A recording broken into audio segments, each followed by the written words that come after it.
Il est donc important de poursuivre avec vous aujourd'hui cette réflexion collective sur le vaste effort de reconstruction d'Haïti.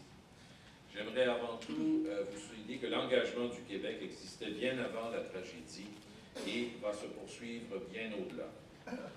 Il existe entre nos deux nations francophones d'Amérique un engagement profond et des liens exceptionnels, ne serait-ce que par la présence parmi nos concitoyens d'une forte diaspora haïtienne. Mentionnons entre autres que l'action de nos organismes de coopération internationale que nous appuyons et qui sont des acteurs essentiels du volet solidarité de notre action. Une solidarité québécoise dont Haïti a été et sera toujours le premier pays bénéficiaire. Cette solidarité s'est exprimée via les initiatives québécoises suivantes. D'abord, ce qu'on a appelé le PARGEP, le Programme d'aide à la gouvernance, qui appuie le gouvernement dans la mise en place d'un État capable de répondre aux besoins et aux attentes du peuple haïtien.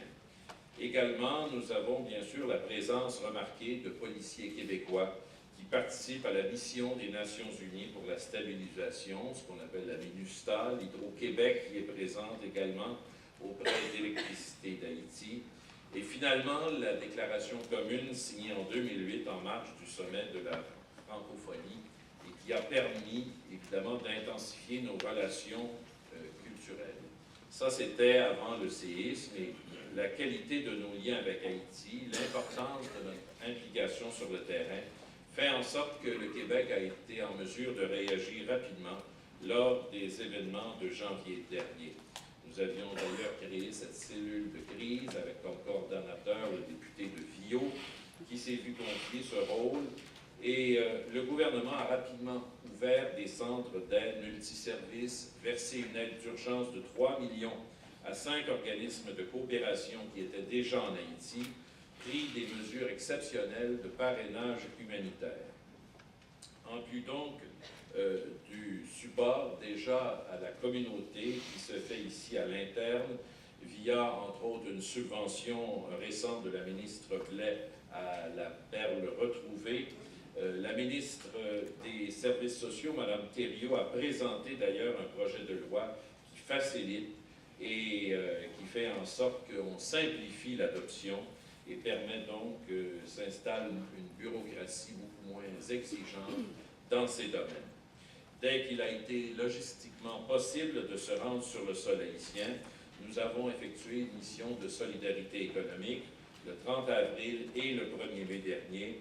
J'étais accompagné d'une délégation restreinte pour évaluer la mise en œuvre de l'aide du Québec en Haïti. Cette délégation était composée du consul général, M. Casimir, du député de Viau, l'ancien ambassadeur du Canada en Haïti, et ainsi que du directeur général de l'ENAP, l'École nationale d'administration publique. Nous avons eu à Port-au-Prince un entretien avec le président Préval.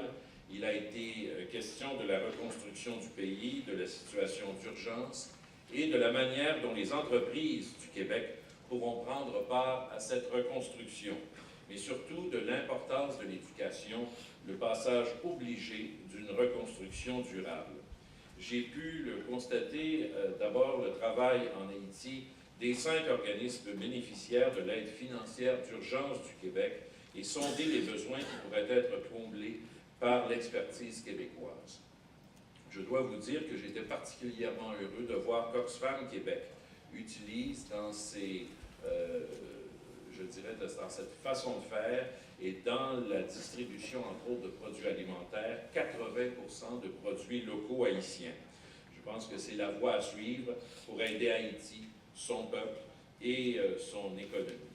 Et nous sommes d'accord avec le Premier ministre Bellerive qui dit que seule une relance de l'économie haïtienne permettra d'adopter des solutions durables. J'ai rencontré le ministre de l'Économie et des Finances, le ministre de l'Intérieur et des représentants des 2 communautés des affaires. J'ai annoncé également une aide lors de ma visite. Lors de cette visite, il y avait un centre de médias destiné à soutenir la reconstruction d'une presse professionnelle et indépendante. Cette initiative de Reporters sans frontières, en collaboration avec Québecor, contribue à maintenir les Haïtiens informés et permet également de conserver un lien vital avec la diaspora haïtienne. Ce fut également pour le gouvernement du Québec l'occasion de confirmer la reprise du programme du PARJEP qui recommencera en Haïti au mois d'août prochain. J'ai par la suite rencontré la ministre fédérale de la coopération, Mme Oda, que je tiens à remercier pour son ouverture et sa volonté d'agir. Elle confirme que le Québec est une carte maîtresse dans l'action en Haïti et elle a été également ouverte à certaines des demandes que nous lui avons présentées, demandes qui peuvent aider le gouvernement haïtien d'agir à l'intérieur de ses problèmes budgétaires actuels.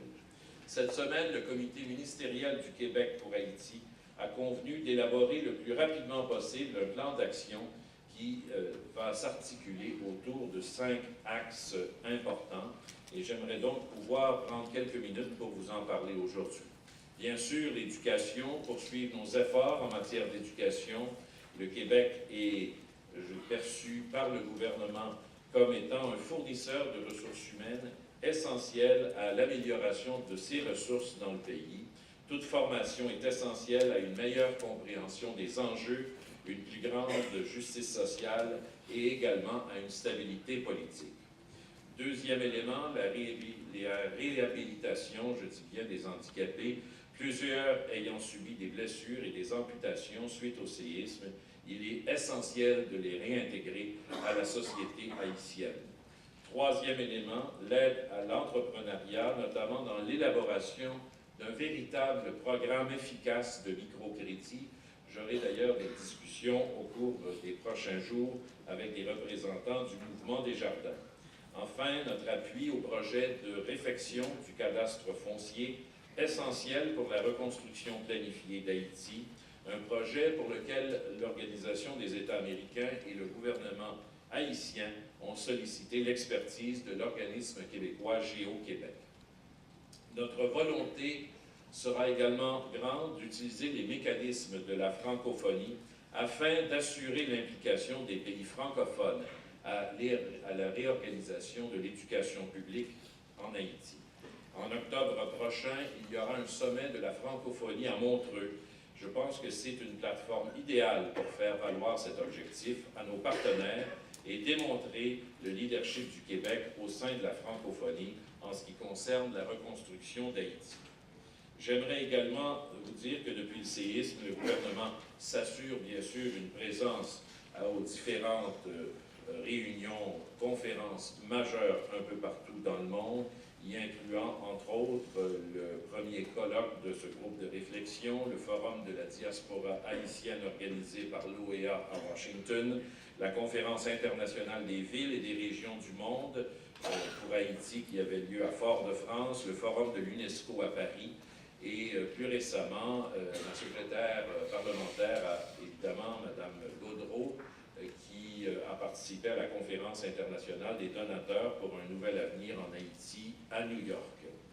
Nous reconnaissons donc comme essentielle l'action de la société civile. Votre action aujourd'hui est importante. Il doit y avoir une complémentarité des efforts et, entre autres, nous poursuivons une concertation avec le gouvernement canadien et aussi la communauté internationale. Nous offrons donc 2 modes d'intervention, le partage de l'expertise publique et le soutien à des projets de la société civile. Et nous comptons également, dans la mesure du possible, inscrire toute action du Québec dans le plan d'action élaboré par le gouvernement haïtien à New York et répondre à de réels besoins. Comme vous le savez, il faut faire un lien entre l'action humanitaire et l'entreprise privée.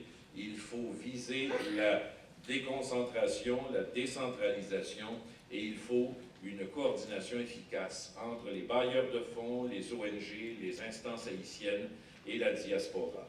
Je pense que j'aimerais bien, moi, en tout cas, que l'action future du Québec, entre autres, puisse se traduire un jour par une mission commerciale où des entreprises pourraient s'investir et à nouveau rechercher à jeter les bases d'une économie renouvelée. Encore une fois, je remercie les initiateurs de ce colloque, M. Pierre, entre autres. Je pense qu'ils ont déjà mis la table pour cette nouvelle Haïti que nous souhaitons tous. Merci infiniment.